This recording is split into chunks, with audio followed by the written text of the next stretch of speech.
Have you ever just wondered why some people seem to get rich and others don't, even when they're equally smart? Well, today we're diving into the brilliant ideas from Morgan Housel's The Psychology of Money. Now, this isn't going to be your typical finance explainer, with all the complicated spreadsheets and jargon. Nope. We are going deep into the human side of money, all the hidden biases and emotional triggers that are secretly pulling the strings in our financial lives. Let's get right into it. Just think about this for a second. What if being good with money has less to do with how much you know and everything to do with how you behave? We're all taught that financial success is this game of intelligence, right? That you have to be a genius. But what if that's just completely wrong? Housel's big idea here is that your behavior, how you act with money, is so much more important than how smart you are. It's really about taming your own psychology, not trying to master some spreadsheet. Okay, so if behavior is the key, where exactly are we messing up? In this first part, we're going to uncover some of those really common psychological traps that trip up even the most brilliant people. Think of these as the invisible scripts running in the back of our minds that can, totally sabotage our financial future. Let's kick things off with a big one. It's called the man in the car paradox. And this is just a fantastic observation about why we even chase wealth in the first place. We tend to think that if we buy expensive stuff, like a really fancy car, people are going to look at us and admire us. But is that actually what happens? And this is where it gets really interesting. Housel's quote just nails the paradox. When you and I see someone in a fancy car, we almost never think, wow, that person driving is so cool. What do we think? We think, man, if I had that car, people would think I'm cool. See what's happening? We admire the car, not the person. We just use the object as a stand-in for our own desires. So here's the trap we fall into. We spend money trying to get admiration, but what we really generate is envy. And that's it. People are so wrapped up in their own lives, in their own desires, that they aren't giving us the validation we think we're buying. The bottom line here is you just can't buy respect. So trying to do it with stuff is, and always will be, a losing game. All right, now let's pull back the curtain a little bit and look at the invisible forces that are secretly shaping our financial destinies. These are the huge currents of luck, risk, and time that can literally make or break fortunes, and a lot of the time, we don't even realize they're there. Get ready for this number, because it is staggering. Over 90% of Warren Buffett's entire fortune was made after his 65th birthday. How on earth is that possible? It's not some kind of magic. It's the slow, silent, and totally unstoppable power of compounding, just doing its thing. So this really gets to the heart of Buffett's success. Of course, he's a brilliant investor, no one's denying that. But his real superpower?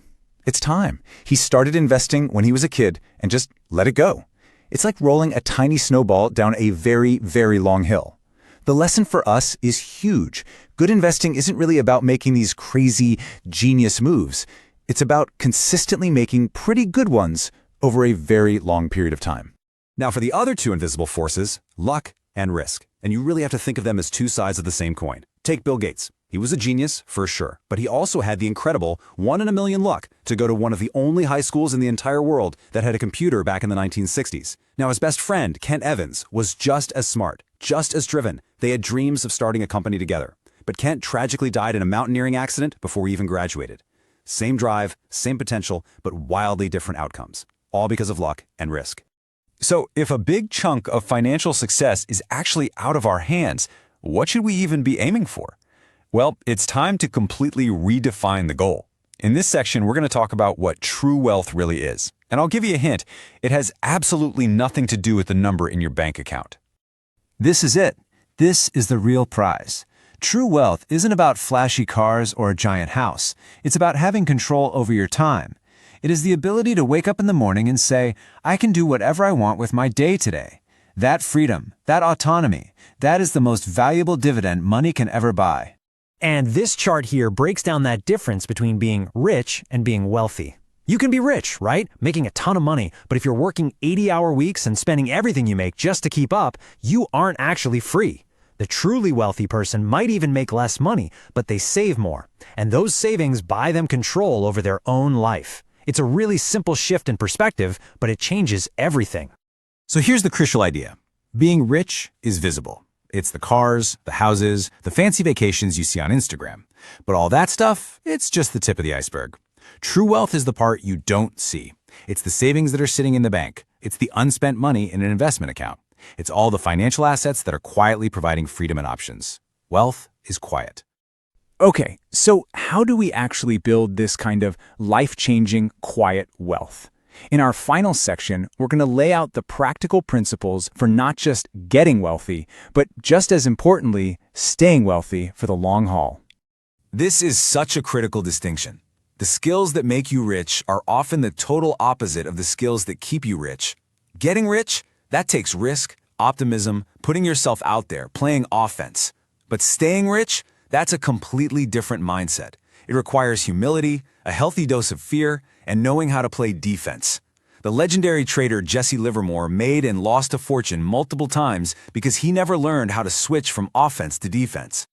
To put all of this into practice, here are 3 really powerful mindsets you can adopt. First, aim to be reasonable, not perfectly rational. A good enough plan that you can actually stick with is way better than a perfect one you abandon. Second, always plan with room for error. The world is unpredictable. Stuff happens.